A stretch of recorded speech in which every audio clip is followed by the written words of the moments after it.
السلام عليكم. النهارده هنعمل مع بعض بسمكه واحده بس. لو انت محتاره ومش عارفه تعملي غدا ايه، هنعمل بسمكه واحده بس الغدا. هيكفي كمان لخمس افراد. تعالوا ندخل في المقادير على طول عشان ما اطولش عليكم. معانا هنا سمكه من اللي هو السمك البلاميطه او المكري زي ما انتم بتقولوا عليه، معرفش بتقولوا عليه عندكم ايه في بلدكم. اول حاجه معايا 2 قرن فلفل بارد او حراق زي ما بتحبي.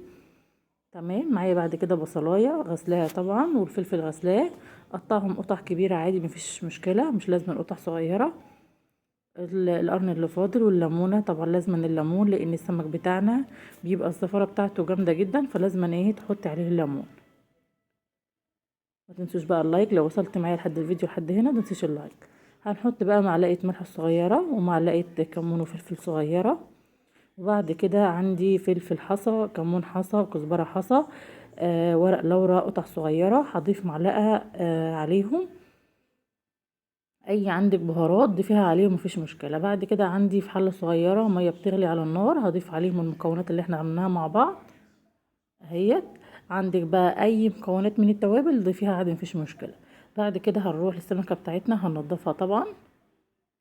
هنطلع بقى الزيادات اللي فيها دي كلها، الشوك وكله، واهم حاجة ننضفها كويس عشان الزفارة.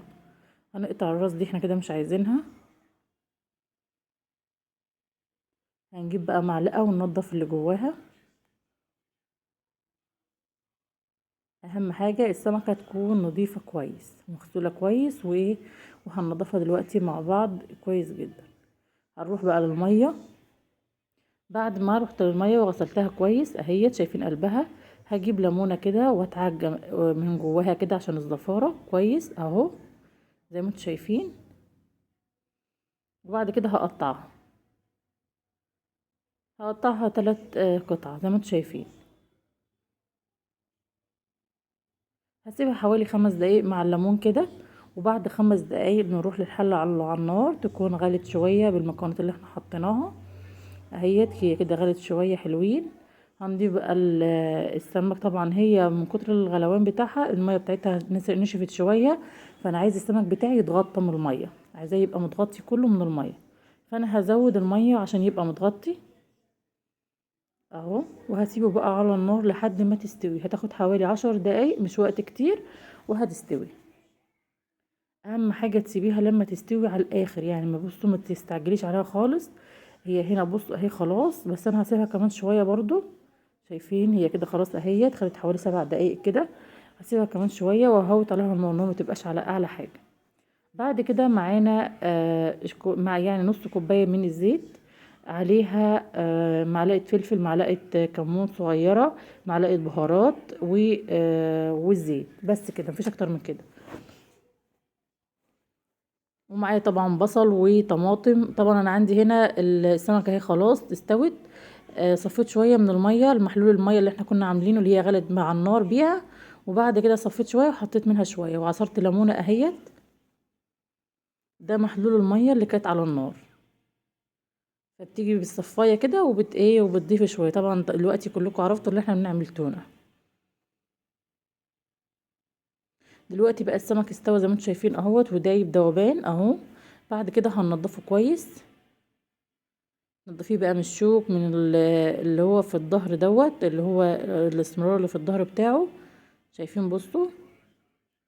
سمكة واحدة طبعا هتعمل لك حوالي علبتين تونة كبار، يعني ممكن تعمل لك 3 علب تونة من اللي هي العلبة ب20 جنيه. بسمكة واحدة بس هتعملي كمية كبيرة جدا، وطبعا حاجة نظيفة لك ولأولادك وكمية محترمة.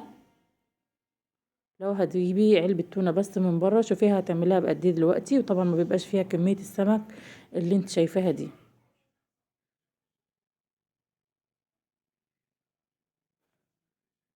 طب والله في اي استفسار سيبولي في الكومنتات تحت وانا هرد عليكم.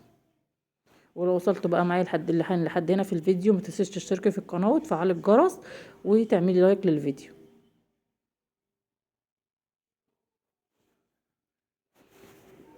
المحلول بقى ده يا جماعة لو انتوا مش هتعمليه للغدا، تمام، هتقلبيه هتقلبي السمكة في المحلول اللي انتوا شايفينه ده اللي احنا عاملينه في الطبق، وهتحطها في برطمان وتسيبيها في التلاجة تقعد معاكي اسبوعين مش اسبوع كمان. يعني تقعد معاكي اسبوعين في التلاجة من تحت ما يجرالهاش اي حاجة طبعا. في المحلول اللي احنا عاملينه ده وفيها الليمون طبعا مادة حافظة، يعني الليمون هنستخدمه كمادة حافظة وكمان بيضيع ريحة زفارة البيض، زفارة قصدي السمك.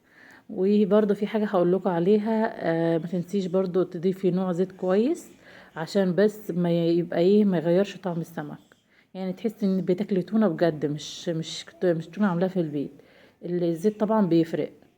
ويا سلام بقى لو عندك زيت زيتون تبقى بصوا ملهاش حل، يعني زيت الزيتون ده بيبقى جميل جدا.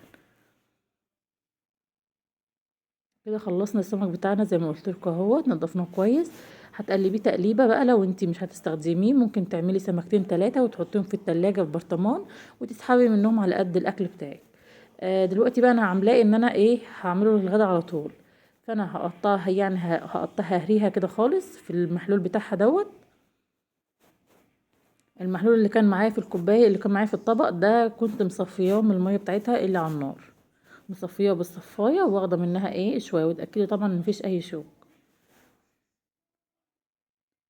كده قلبتها كويس وقطعتها كويس، طبعا هي طيبه اصلا هي مستويه، فانا بس بضغط عليها بالمعلقه بس كده، وانها تبقى ايه مهريه بس في المحلول. وبعد كده حطيت برده كمان شويه من المحلول لان حسيت ان المحلول بتاعها شويه. وبعد كده بقى هضيف الفلفل تاني اهوت، والبصل والطماطم هقطعهم بقى قطع صغيره عشان كده بقى على التقديم ان شاء الله. مش حابه تضيفي المكونات دي عادي مفيش مشكله طبعا، يعني حابه تضيفيها بطبقها كده بالمحلول بالخلطه اللي احنا كنا عاملينها بالزيت وكده بس تمام. حابه تضيفي تاني مفيش مشكله. وبرده تقدري تظبطي الملح بتاعها، شوفي الملح بتاعها ملح عذبه ملح قوي زي ما انت بتحبي.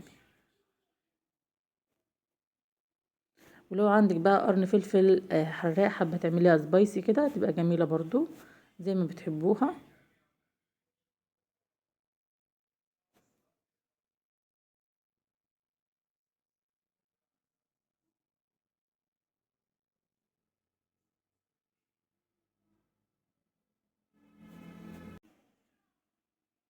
كده خلاص اهوت بدأنا ان احنا نخلص كده.